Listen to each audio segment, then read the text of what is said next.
Hi, welcome back. We're looking at Luke chapter 12, and we're getting toward the end of a section here where Jesus deals with concepts of fear, worry, and anxiety. And this is really the climax of this whole passage, and it's really hard hitting.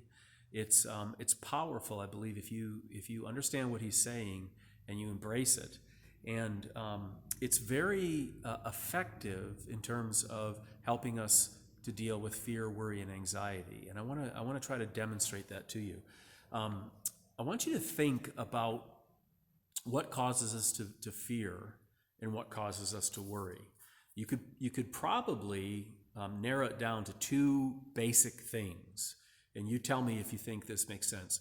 So, one of the things that cause us to fear is that we have something and we're afraid to lose it. So there's something, whether it's a relationship or a possession or a position, maybe our status, our job, whatever it is, maybe control, maybe our health.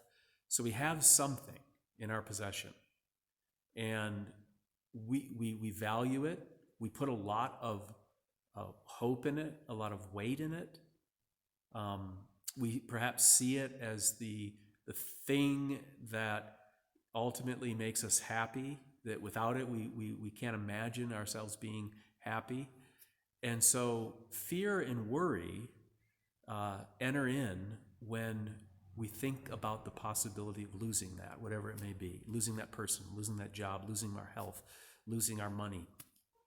And so that's one of the causes of fear. And in a world that we live in, a fallen world, of course, we're not in control and bad things happen. And so, in a sense, there's always that underlying fear and anxiety. It's always latent. It's always dormant. Sometimes it's dormant, but it's always there, and it's always ready to pop up.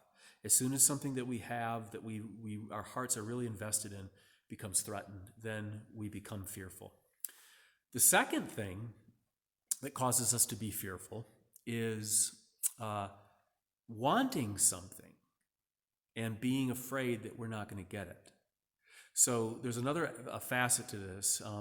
Not everything generates fear. It comes from things that we already have. A lot of it comes from things that we hope to have. So we look at our lives and we say, well, my life, in order for it to be complete, in order for it to be meaningful, for me to be valuable, for me to be happy, I need to have these things. And so we set our hearts on them and we work for them. We strive for them, we save for them, we labor for them. They become the driving force in our life, and so we chase after them. And I want to make something clear right now. This is not necessarily, these are not bad things necessarily.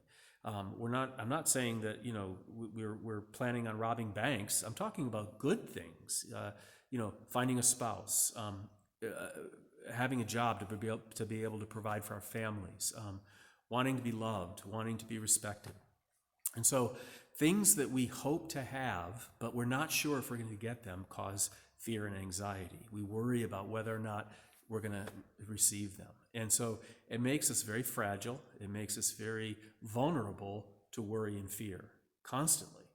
Now, what if you could organize or order your life and order your heart in such a way that you could, the most precious, important thing to you could never be taken away from you, ever? And what if the most valuable, wonderful thing that you can ever imagine is so certain and so promised by God that there's no chance that it can ever be jeopardized?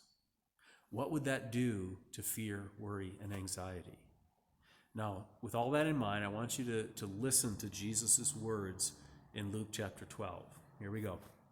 See if these words fit the bill. See if they help you to establish that kind of thing that can actually help with fear, worry, and anxiety. Jesus says, "Fear not, little flock, for it is your Father's good pleasure to give you the kingdom." It's guaranteed. "Sell your possessions and give to the needy. Provide yourselves with money bags that do not grow old, with a treasure in the heavens that does not fail, where no thief approaches and no moth destroys." And so this is untouchable. Nobody can take this away. Nobody can touch this. And then he says in verse 34, for where your treasure is, there will your heart be also.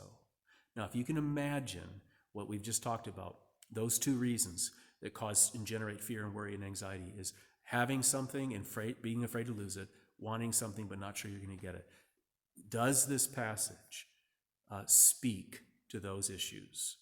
I think they do. And so I want to start talking about this section now. It's wonderful, it's glorious, so tune in for tomorrow's devotional. Thanks for watching.